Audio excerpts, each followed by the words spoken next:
عقلمند بیوی۔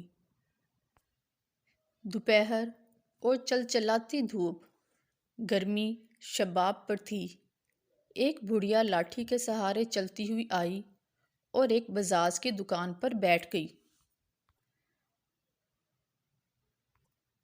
دکاندار نے ہانپتی ہوئی بڑھیا کو پانی پلایا اور گاہک کو کپڑا دکھانے میں مصروف ہو گیا۔ بڑھیا بیٹھی رہی اور گاہکوں کی گفتگو سنتی رہی۔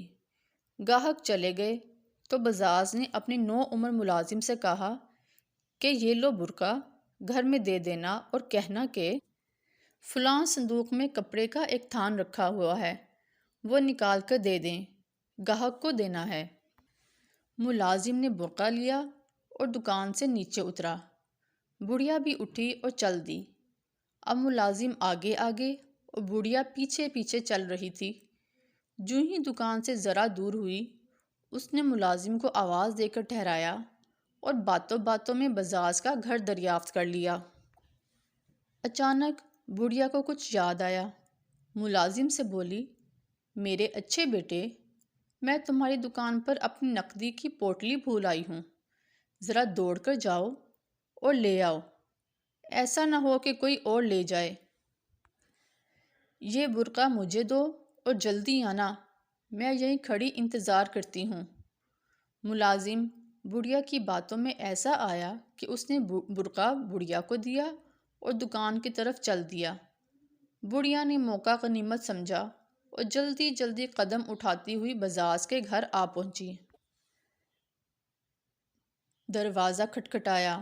بزاز کی بیوی نے دروازہ کھولا اور پوچھا، بڑی بی، کیا بات ہے؟ بڑھیا نے کہا، یہ لو برقع، تمہارے خاوند نے بھیجا ہے اور کہا ہے کہ جلدی سے فلاں صندوق میں سے ایک تھان نکال کر دے دو، گاہک دکان پر بیٹھا انتظار کر رہا ہے۔ بزاز کی بیوی نے برقع لے لیا اور کہا، تو جانے کون ہے، میں تجھے تھان نہیں دوں گی۔ بڑھیا نے بتیرا کہا، میں دکان سے آ رہی ہوں، ملازم مصروف تھا اس لیے مجھے ہی آنا پڑا۔ مگر بزاز کی عورت ٹس سے مس نہ ہوئی۔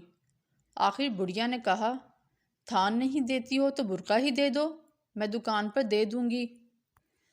بزاز کی بیوی نے کہا، برقع میرے خاوند نے بھیجا ہے، میں نے لے لیا ہے، اب میں تجھے نہ برقع دے سکتی ہوں نہ تھان۔ بڑھیا نے سوچا کہ یہ فریب میں نہیں آئے گی، ملازم پہنچ گیا تو پولیس کے حوالے ہونا پڑے گا۔ چپکے سے بھاگی اور پیچھے مڑ کر بھی نہ دیکھا۔ اس روز سارے شہر میں ڈونڈی پٹ گئی کہ ایک اتنی شہر میں گھسی ہوئی ہے۔